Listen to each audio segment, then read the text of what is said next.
You feel it before you hear it.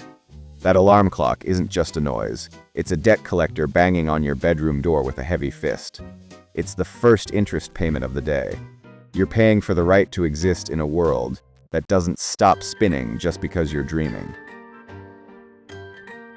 Imagine your sleep as a bank vault. Every hour you spend inside is capital.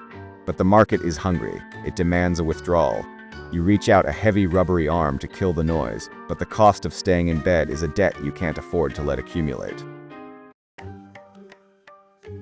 You step onto the street, and the city begins to stretch and bend around you like pulled taffy. Everything is a curve, a smooth motion toward the gray horizon. You aren't walking, you're being pulled by an invisible winch. You're a cog in a massive steam-hissing machine that turns thoughts into products.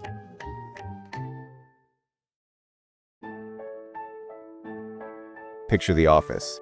It's a giant conveyor belt. You stand there, your limbs moving in a rhythmic, swaying dance. You pick up a task, move it 3 inches to the left, and set it down. It's the assembly line of the soul. Each movement is standardized, rounded, and perfectly predictable. You see your coworkers, their faces mirroring yours, swaying like pendulums in a clock tower.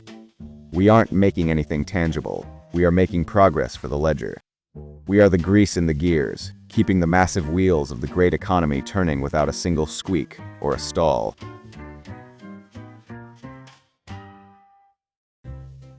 The machine doesn't care about your name. It only cares about rhythm. It wants you to move with the beat of the jazz, a steady thump, thump, thump of productivity.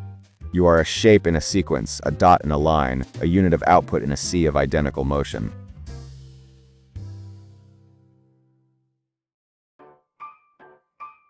Here is the secret they don't tell you in the orientation manual. You are performing a massive act of temporal arbitrage.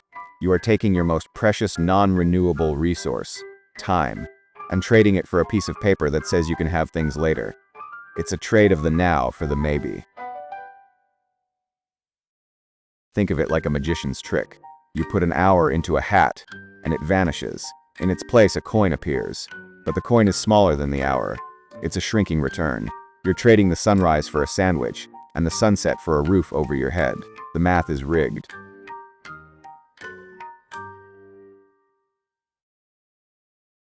The system thrives on this imbalance.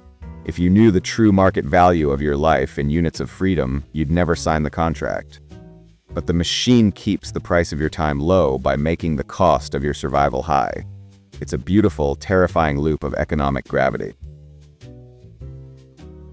Then, the clock strikes 5. The winch releases. The conveyor belt groans and slows, then stops. You stand there, your limbs finally heavy and still. The machine is still humming in the distance, but for a moment it isn't pulling you anymore. You are reclaimed from the production line. You walk home through the cooling air. The debt is paid for another day. You sit in the quiet. It's the only place where the interest rate hits 0. In this silence, you aren't a cog or a unit of output. You are a person, finally alone with the ghost of the day you gave away.